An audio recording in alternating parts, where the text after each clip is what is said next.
ये आकाशवाणी रायपुर है। छत्तीसगढ़ी समाचार बुलेटिन के संग अनुरिमा शर्मा की जय जोहार। अब सुनो आज के प्रमुख समाचार। राष्ट्रपति द्रौपदी मुर्मू काली राष्ट्रीय पंचायत पुरस्कार सप्ताह के उद्घाटन करही।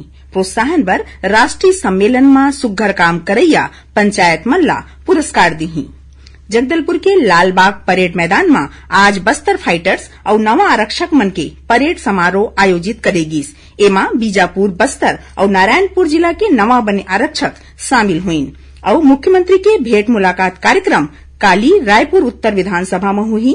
117 करोड़ 61 लाख रुपया ले ज्यादा के विकास काम के लोकार्पण और भूमि पूजन करही। अब समाचार विस्तार ले। राष्ट्रपति द्रौपदी मुर्मू काली राष्ट्रीय पंचायत पुरस्कार सप्ताह के उद्घाटन करही और पंचायत मन के प्रोत्साहन वर राष्ट्रीय सम्मेलन में सुघ्घर काम करैया पंचायत मन ला पुरस्कार दिही। ए मौका में राष्ट्रपति देश भर ले आए 1500 ले ज्यादा प्रतिनिधि मंडल ला संबोधित घलो करही। पंचायती राज मंत्रालय काली ले 21 अप्रैल तक राष्ट्रीय पंचायत पुरस्कार सप्ताह के आयोजन करत है। ए कार्यक्रम में केंद्रीय ग्रामीण विकास और पंचायती राज मंत्री गिरिराज सिंह, केंद्रीय पंचायती राज राज्य मंत्री कपिल मोरेश्वर पाटिल और केंद्रीय ग्रामीण विकास राज्य मंत्री फग्गन सिंह कुलस्ते घलो शामिल होही।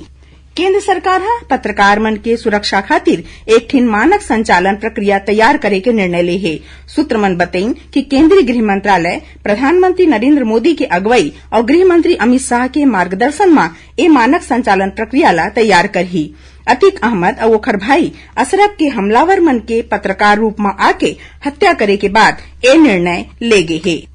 केंद्रीय जनजाति मंत्रालय के सचिव अनिल कुमार झा 2 दिन के बस्तर दौरा बेरा जिला में चलत काम मन के निरीक्षण करीन। ओमन बस्तर कोसा के जिनिस के सुघ्घर प्रचार प्रसार के संगे देश के राजधानी नई दिल्ली समेत आने बड़का शहर मन में आउटरोड खोले के निर्देश दिन। ए मौका में अनुसूचित जाति और जनजाति कल्याण आयुक्त सम्या बिदिहा बताइन कि कोसा ले बने जिनिस मन ला बेचे खातिर अमेजन और फ्लिपकार्ट ले चर्चा करेगे है। बस्तर के संभाग मुख्यालय जगदलपुर के लालबाग परेड मैदान में आज बस्तर फाइटर और नवा आरक्षक मन के परेड समारोह आयोजित करेगी।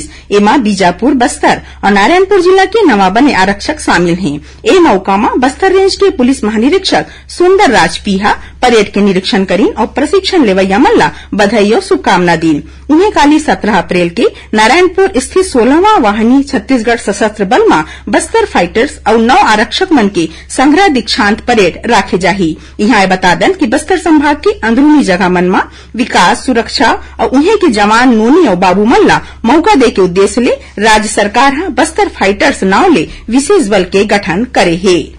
मुख्यमंत्री भूपेश बघेल छत्तीसगढ़ पावर कंपनी मन के अधिकारी और कर्मचारी मन बर कैशलेस मेडिकल सहूलियत लागू करे और कंपनी के इंजीनियर संवर्ग ला 3% तकनीकी भत्ता दे के घोषणा करी है।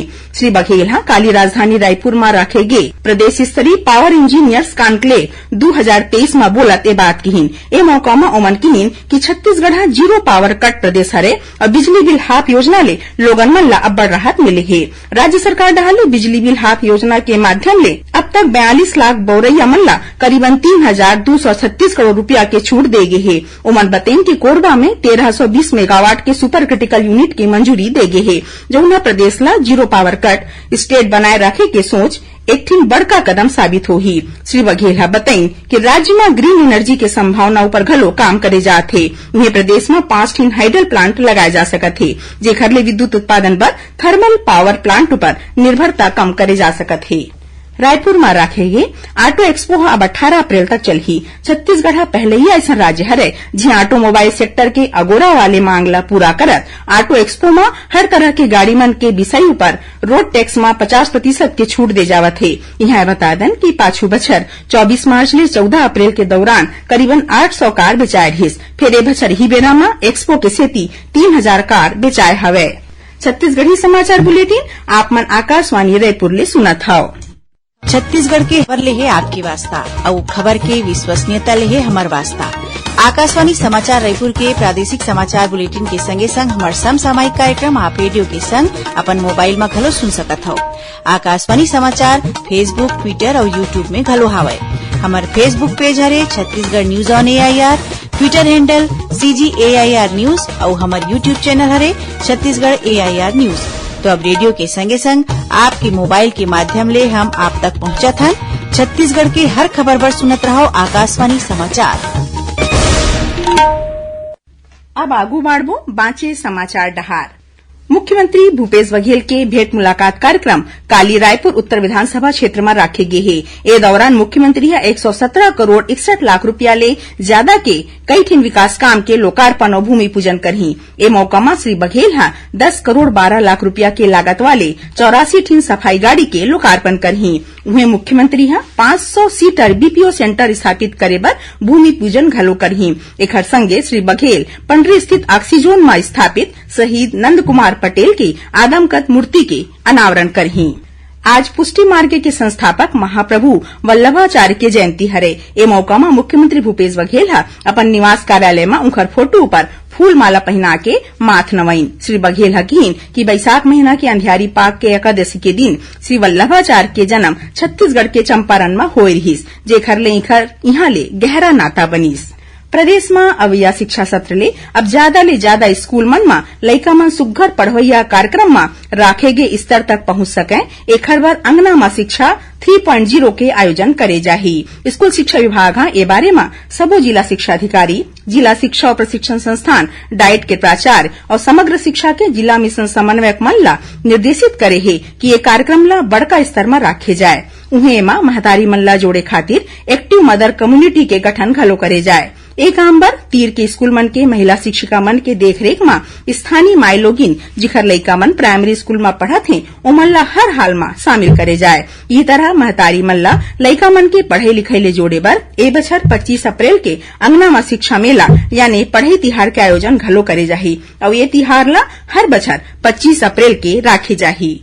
इंदिरा गांधी कृषि विश्वविद्यालय रायपुर के 9वां दीक्षांत समारोह 18 अप्रैल के राखे जाही। समारोह के पगड़ैती राज्यपाल विश्वभूषण हरिचंदन करही। उन्हें माई पहुना के रूप में मुख्यमंत्री भूपेश बघेल रही। दीक्षांत समारोह के विशिष्ट पहुना कृषि मंत्री रविन्द्र चौबे हुई। समारोह में भारतीय कृषि अनुसंधान परिषद नई दिल्ली के पूर्व महानिदेशक डॉक्टर त्रिलोक चंद्र महापात्रा दीक्षांत उद्बोधन दी। समारोह में प्रतिभावान विद्यार्थी मन ला गोल्ड मेडल और डिग्री बांटे जाही।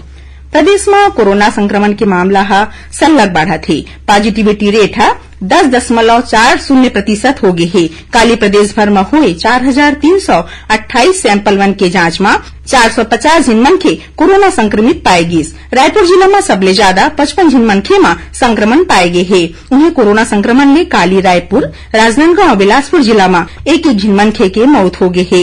ए बेरा 1700 ले ज्यादा मरीज मन के इलाज प्रदेश के कई ठिन अस्पताल या फिर होम आइसोलेशन में चलत हे। इति जांजगीर चांपा जिला अस्पताल के 4 जिन डॉक्टर कोरोना के चपेट में आ गए हैं। ये सबो डॉक्टर मन ला घरे में आइसोलेट कर दे गए हैं। आखिर में प्रमुख समाचार एक घाव फेर। राष्ट्रपति द्रौपदी मुर्मू काली राष्ट्रीय पंचायत पुरस्कार सप्ताह के उद्घाटन करही। प्रोत्साहन बर राष्ट्रीय सम्मेलन में सुघ्घर काम करैया पंचायत मन ला पुरस्कार दिही। जगदलपुर के लालबाग परेड मैदान में आज बस्तर फाइटर्स और नवा आरक्षक मन के परेड समारोह आयोजित करेगी। एमा बीजापुर, बस्तर और नारायणपुर जिला के नवा बने आरक्षक शामिल हुई और मुख्यमंत्री के भेंट मुलाकात कार्यक्रम काली रायपुर उत्तर विधानसभा में हुई 117 करोड़ 61 लाख रुपया ले ज्यादा के विकास काम के लोकार्पण और भूमि पूजन करही। एकरे संग छत्तीसगढ़ी समाचार बुलेटिन इहे सिरावत है। जय जोहार।